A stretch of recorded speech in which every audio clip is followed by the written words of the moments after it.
कि जैसे आजकल टॉक्सिक मैस्कुलिनिटी चल रहा है, फेमिनिटी चल रहा है, इनकी वो चल रही है, वर्बली मान लो थोड़ा, मतलब क्या कहते हैं अपना, एक दूसरे पे मेंस को थोड़ा दबाने की, कि थोड़ा एलजीबीटीक्यू जो आ जाता है उसके थ्रू ज्यादा लेके जाने की, थोड़ा फेमिनिन बनाने के मेंस को।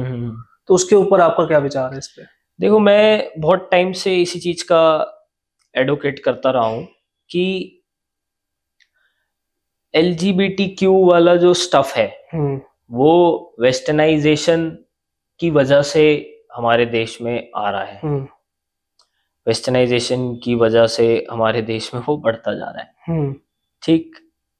अब लोग बाग इसको डीप रूट्स में इसकी जाके अगर देखेंगे, जो वेस्ट कंट्रीज, अमेरिका, कनाडा, इनका हाल है वो इंडिया का होने में ज्यादा टाइम नहीं लगेगा अगर हम यही वोकिज्म को अपनाते रहे और अपने बच्चों को उनके रियल कल्चरल वैल्यूज और हेरिटेज से दूर ले जाते दूर रहे। रखे उसको। बिल्कुल।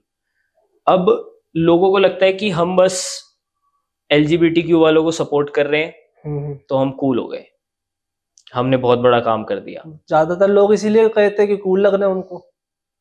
अब इसके रूट में अगर कोई जाएगा कि भाई कैसे वेस्ट साइड में इतना ज़्यादा कल्चरल चेंज जो ड्रास्टिक आ चुका है ये एलजीबीटीक्यू मूवमेंट की तरफ से, कि वो लोग अपने माँ बाप जो हैं वो अपने बच्चों को पैदा होते प्यूबर्टी ब्लॉकर्स पे डाल देते हैं। ओके। प्यूबर्टी ब्लॉकर्स पे वो इसलिए डालते हैं क्योंकि वो दिमाग से वोक पेरेंट्स हैं, सो कॉल्ड वोक वोक पेरेंट्स हैं, उनको हर जेंडर फ्लूइडिटी को प्रमोट करना है, उनको एलजीबीटीक्यू को प्रमोट करना है। इसलिए वो ये मानते हैं कि हमारे बच्चे का जेंडर वो खुद डिसाइड करेगा। जबकि आप देखो कि भगवान ने दो जेंडर बनाए हैं। किसी डिफॉर्मिटी की वजह से अगर किसी में कोई जेनेटिकल डिफेक्ट या इशू आ जाता है वो एक अलग चीज है, उस पर मैं बोलने लायक नहीं हूँ क्योंकि मैं उस चीज की मेडिकल साइंस को नहीं जानते। एंड हमारे अगर शास्त्रों में देखा जाए उनको भी इज्जत दी गई है। बिल्कुल। हमारे में कभी उनको गलत नहीं बोला गया। बिल्कुल। उनके आशीर्वाद को ऊपर रखा गया है, उनके जो हमें अगर वो कहते हैं बून और कर्ज देते हैं उनको ऊपर रखा गया है। बिल्कुल। तो ऐसा नहीं कि हम मानते नहीं उस चीज में, जो ये लाना चाहते हैं वो बिल्कुल अलग हो जाता है। हाँ देखो, शास्त्रों में बून और कर्ज, बड़ों के आशीर्वाद को भी इम्पोर्टेंस उतनी ही दी जाती है।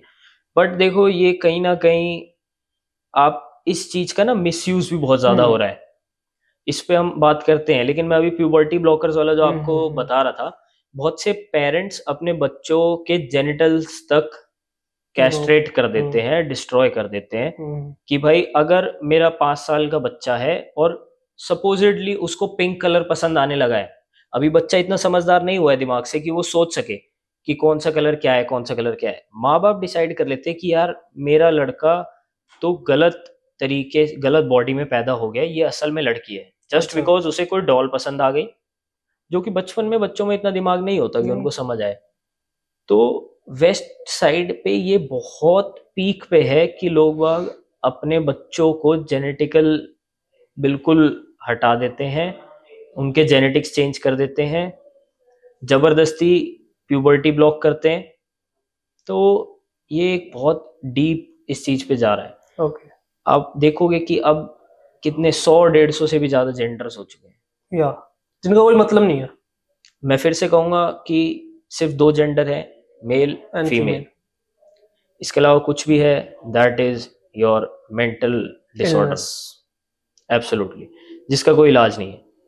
6-6 फुट के 100-100 किलो के आदमी अपने आप को एज अ औरत आइडेंटिफाई कर रहे हैं। एंड वो अगर एक तरह से अगर करना चाहते हो चल करो आप, बिल्कुल स्पोर्ट्स में लेके आना उसको, स्पोर्ट्स में लाना और सामने वाले को जबरदस्ती बोलना कि आप भी मुझे वैसे आइडेंटिफाई करो। आप एक डिल्यूजनल वर्ल्ड में जी रहे हो, जरूरी नहीं है कि मुझे भी उसमें आपका साथ देना है। मुझे आप दिख रहे हो कि आप एक 6 फुट 3 इंच के 150 किलो के आदमी हो, अच्छे खासे, अगर आपने मेकअप कर रखा है, आपने लिपस्टिक लगा रखी है, आपने लड़कियों वाले कपड़े पहन रखे हैं, कोई मैटर नहीं करता कि आप अपने आप को कैसा समझ रहे हो। मेरे ख्याल से मेरी नजर में आप एक आदमी हो। एक इंटरव्यू था, मेरे ख्याल से अमेरिका के था वो, कोई जज उनसे पूछ रहा था कि अगर कोई अपने आप को आइडेंटिफाई करता है, माइक टाइसन ही आइडेंटिफाई करता है बिल्कुल अपने आप बिल्कुल को, बिल्कुल। शायद मीम भी हाँ बना था उसका, एक क्लिप हाँ बनी हाँ। थी कि एक एक्टर्स के साथ, मतलब वो शो मीम बना रखा था उन्होंने, एक क्लिप बना रखी थी कि माइक टाइसन से उसको फाइट करनी है। हाँ हाँ वो हाँ कहता है जेंडर इक्वालिटी। हाँ, बिल्कुल बिल्कुल। और कैसे? उसमें भी उनको लग रहा था कि हाँ ये एक दुनिया के वैलिड चीज है। आधे से ज्यादा लोग नहीं फाइट कर सकते माइक टाइसन से, बिल्कुल गर्ल्स बिल्कुल कैसे कर लेंगे? बिल्कुल बिल्कुल। मे बी कोई अच्छी जैसे रानी लक्ष्मीबाई होगी, हाँ, वो ठीक है, एक आ सकता है, वो वो बहुत ही रेयर चांस में, लेकिन कंपैरिजन वाला कोई बात ही नहीं है इसमें। आप ये देखो कि कितने सारे, एक एक वुमेन एथलीट है जो अपनी पूरी जिंदगी लगा के मेहनत कर रही है अपने स्पोर्ट्स में आगे बढ़ने के लिए, सपोज वो बॉक्सिंग है, स्विमिंग है, उसमें आप किसी ट्रांसजेंडर को लेकर आ रहे हो जो कि एक आदमी है, हम्म ठीक है, अब क्योंकि वो अपने आप को आइडेंटिफाई करता है एज अ वुमेन, तो कोई प्रोबेबिलिटी, कोई चांस ही नहीं है कि वो एक टॉप फीमेल एथलीट किसी बिलो एवरेज ट्रांसजेंडर तो मेरे को ख्याल से ऐसा भी नहीं हुआ हरा था, सकती। एक मतलब आई डोंट नो यूएफसी में हुआ है, कहाँ पे हुआ है कि एक फाइट करी उन्होंने, लड़की और ट्रांसजेंडर जो भी था वो, आई डोंट नो, हाँ, ऐसे बहुत जगह हो गया। उन्होंने नी मारी उसको, उसके स्कल फूट गया। बिल्कुल।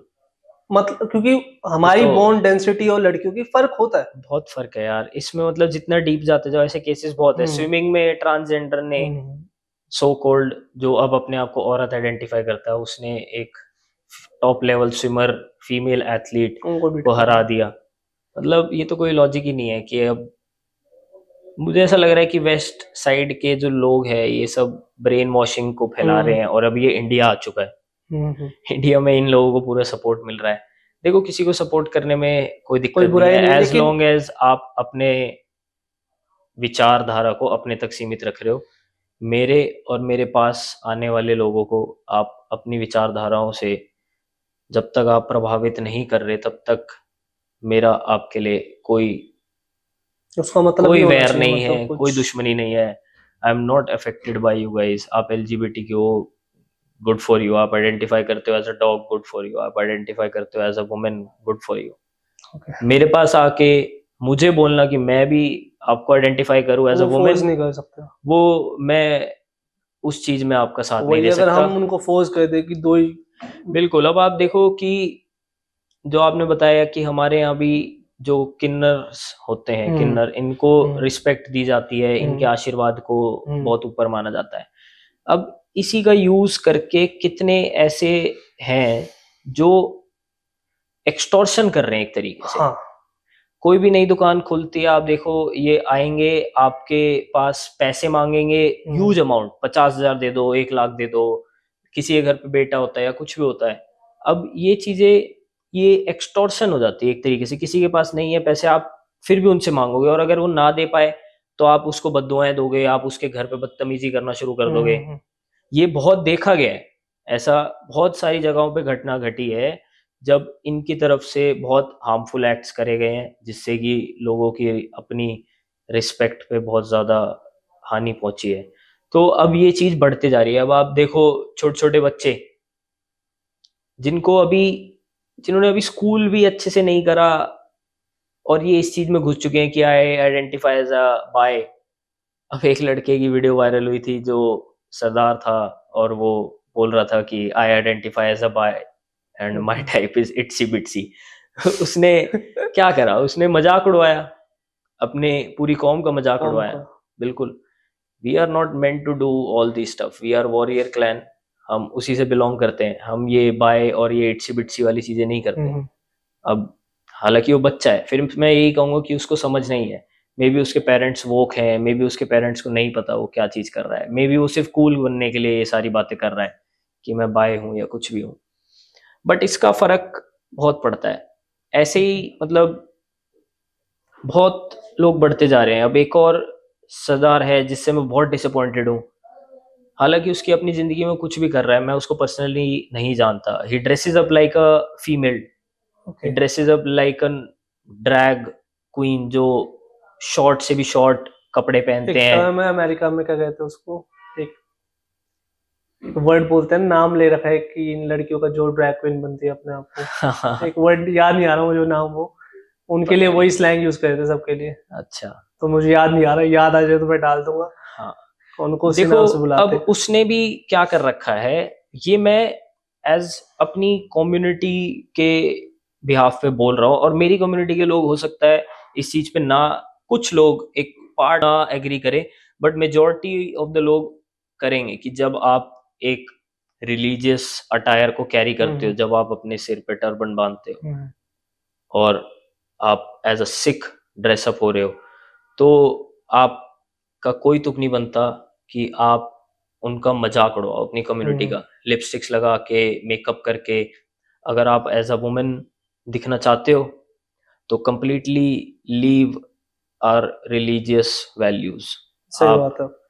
टर्बन बांध के, लिपस्टिक लगा के, मेकअप करके कुछ नहीं कर रहे, आप अपने रिलीजन और उससे जुड़े हुए बहुत ही महान जो हमारे गुरुज हैं, गुरुज, उनकी आप एक तरीके से डिसरिस्पेक्ट कर रहे हो।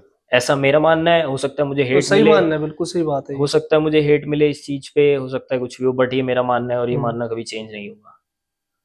ये सेम, बिल्कुल सेम मानना है। जो एक एक हम देखते हैं कि गुरुओं ने जो सिखाया है, क्योंकि मैं भी एक पंजाबी फैमिली से बिलोंग करता हूँ, तो वो चीज़ें मैंने बचपन से सीखी हैं, तो फॉलो भी कई कई कई हद तक।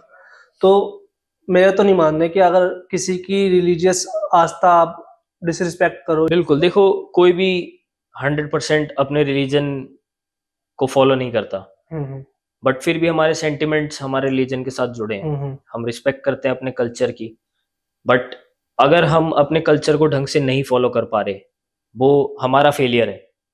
हो सकता है मैं भी एक 100% सिखिज्म को फॉलो नहीं कर पाता, वो मेरा फेलियर है, बट मैं किसी भी प्लेटफॉर्म पे अपने रिलीजन की डिसरिस्पेक्ट नहीं करूंगा। मैं नहीं सर पे टर्बन डाल के, मेकअप करके, लड़कियों वाले ड्रेस पहन के पब्लिक में अपीयर होऊंगा और दिखाऊंगा कि देखो आई एम अ सिख गे या आई एम अ इंडियन गे। इससे मेरे देश और मेरे रिलीजन और मेरे धर्म और मेरे सेंटिमेंट्स सब पे ठेस पहुंचती है।